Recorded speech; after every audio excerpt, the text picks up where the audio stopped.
Good morning, Aleïden, et ce sera aujourd'hui le Nishmat Arav Shmuel ben Binyamin Zeev, Arav Asher ben Binyamin Zeev, et Avraham ben Rivka. Si vous souhaitez aussi dédier une prochaine étude de Mishnah, contactez les 5 minutes éternelles. Nous étudions Masechet Tumot, Perek Bet Mishnah Bet.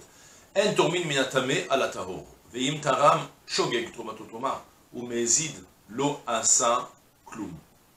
Vechen ben Levi shaya lo maaser tevel, היה מפריש עליו והולך, שוגג מה שעשה עשוי, מזיד לא עשה כלום.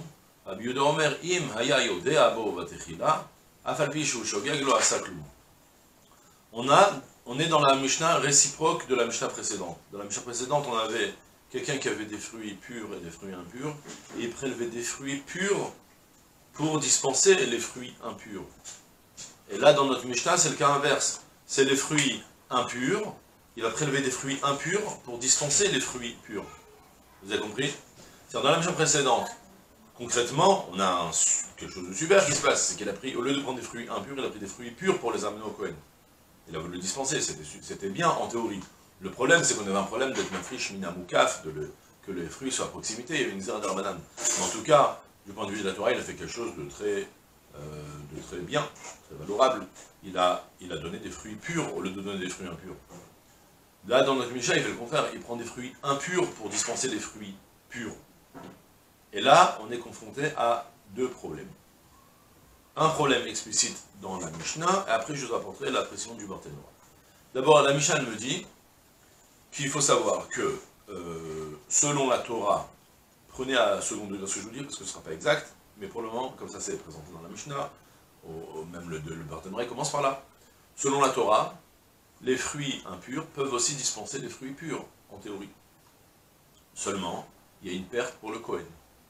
Parce que maintenant, tu as donné, au lieu de donner de la bonne huile d'olive au Kohen pour qu'il puisse boire une huile de qualité, il va devoir maintenant uniquement l'utiliser pour allumer ses veilleuses, j'ai lu à la maison. C'est dommage, tu l'as fait perdre. Donc les Rami, ils ont dit comme ça, écoute, si tu l'as fait péchogeg par erreur, ouais, alors ça marche, c'est toléré. Si tu l'as fait consciemment, bémézide, alors ça ne marche plus. D'accord? C'est ce que la Mishnah me dit tout de suite. En tormin minatame alator, on ne prélèvera pas des fruits impurs pour dispenser des fruits purs. Veim taram, et si toutefois il a quand même prélevé, shogeg, en shogeg par erreur, par oubli, troumato trouma, sa trouma est une bonne trouma a posteriori. Par contre, ou mézide, s'il était mézide, lo asakloum, il n'a rien fait. D'accord? On continue sur la Mishnah, dans la Mishnah avec le même cas, mais cette fois-ci chez une autre personne. C'est plus chez un Israël qui doit prélever la Trouma, c'est le Lévi qui doit prélever la Troumat Maaser. On a déjà dit que le prélèvement qu'on fait pour le Kohen, il y a deux fois des prélèvements. Moi, qui suis un Israël, lorsque je fais rentrer, lorsque j'engrange mes fruits, alors je dois, mes fruits, mes céréales, je dois prélever la Trouma Gdola pour le Kohen, un 50e, disons, et donner après un 10e pour le Lévi. Le Lévi, quand il reçoit son 10e, il doit prélever le 10e du 10e. D'accord? Lorsqu'il reçoit maintenant ses fruits, le Lévi aussi doit prélever. Maintenant, qu'est-ce qu'il a fait le Lévi? Il a reçu un petit 20 kilos de fruits de Maaser Rishon. Il a dit, c'est quoi, je laisse le Maaser là-bas, et comme ça, chaque fois que j'amène des nouveaux du blé, je dis, allez, je compte. J'ai mis là-bas j'ai apporté 10 kilos de blé, 1 kilo de maaser qui est là-bas, il sera tout maaser sur ça. J'apporte de nouveau 10 kilos de blé, de maaser, je prélève, d'accord? Ça s'appelle qu'il a laissé. Il a laissé le maaser, une part du maaser qu'il a reçu, il a laissé de côté, pour prélever constamment le tourmat de maaser chaque fois qu'il va apporter de nouveaux fruits. C'est une technique, c'est pas la peine de rentrer en détail, le Barthénois il en parle, donc je vous en parle aussi, on aura l'occasion d'en parler plus longuement. Concrètement, ce qu'il fait maintenant le Lévi, quand il a reçu maintenant ces fruits-là, ils sont eux aussi, il y a des fruits purs et des fruits impurs, d'accord? C'est pour ça qu'il a reçu deux. Et maintenant il veut dispenser, il a prélevé des fruits impurs, la tourmat maaser, pour les fruits purs. Donc même principe, Vechen ben Levi, Shayolo maaser, tevel. Un Lévi qui avait du maaser qui était tevel, qui n'avait pas encore prélevé la tourmat maaser. Aya mafrish à la voleur, s'il était constamment en train de prélever de ses fruits, en oubliant que c'était des fruits impurs, shogeg, macha sasui, a posteriori, ce qu'il a fait, puisque ce n'était pas une advertence, alors ce qu'il a fait, ça c'est validé. D'accord? Par contre, s'il était méside, s'il a fait consciemment, il s'est dit, allez, on va donner de la trouma impure au Kohen, qui se débrouille avec, lo asakloum, on décrète de nouveau qu'il n'a rien fait, son prélèvement n'est pas un prélèvement. Non, son prélèvement n'est pas un prélèvement, ça signifie que c'est que midera banane. Selon la Torah, le prélèvement est un bon prélèvement. Seulement, Khamim, ils ont décrété, tu as voulu faire perdre le Kohen, prélève un deuxième prélèvement, comme ça il recevra maintenant 2 troumotes le Kohen.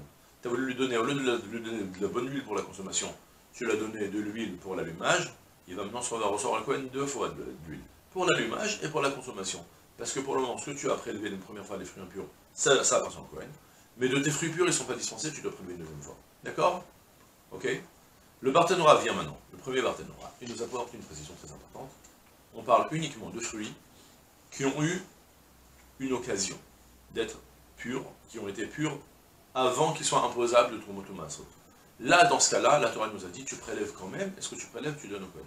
Par contre, si les fruits, depuis le moment où on les a cueillis, par exemple, j'ai cueilli des olives, j'ai pas eu l'occasion encore de les presser pour en faire de l'huile, donc ils n'ont pas encore leur onatama aser, ils n'étaient pas encore aptes à être prélevables, et là ils sont devenus impurs. Il s'avère que maintenant, depuis le début, ces fruits-là sont dispensés de trouma. Il y a un pasouk qui rapporte le bec. Il va dire ici, titen lo velo leoro. Tu le donneras à lui et pas pour l'allumage. C'est-à-dire des fruits que, depuis le début qu'on les a cueillis, ils sont devenus impurs. C'est des fruits qui ne sont plus imposables de troumot ou maasrot, tel que c'est rapporté ici. Je ne connais pas les détails, j'ai pas eu l'occasion de m'attarder sur le... Je suis même à la limite étonné, parce que c'est dit qu'aujourd'hui, il n'y a plus de troumot ou maasrot. Peut-être que l'occasion, j'espère que j'éclaircirai, et quand on rencontrera le sujet une deuxième fois, je vous apporterai plus de détails. En tout cas, comme ça, c'est rapporté dans Rabbeinu. On a la fin de la Mishnah, dans le Barthénora et Rabbeinu. On a la Mishnah qui continue en disant maintenant, Rabbi Yehuda Omer, Ima yayode abo batrila, afal pishu shogaglo asaklum. On a dit que ça dépend si tu l'as fait par oubli, ou si tu l'as fait par consciemment. Maintenant, qu'est-ce qui se passe si, au début, tu étais au courant, et après tu as oublié? Le premier avis de la Mishnah, il considère que c'est un oubli, que c'est par erreur, ça s'appelle un shogeg, ça marche. Rabbi Yehuda me dit non, pas du tout. Le seul shogeg que je te permets, c'est que quand tu n'étais pas au courant du tout, que ça a été impurifié. Par contre, si tu as été au courant et tu as oublié, c'est genre, on rentre déjà dans le cadre du Mésid, et tu es de nouveau imposable une deuxième fois de prélèvement de Trouma Masrot, de Trouma pur. La halakha n'est pas établie comme Rabbi Yehuda sur ça. C'est tout pour aujourd'hui. Je vous souhaite une journée pleine de Hatzlacha Kol Tuv Salah.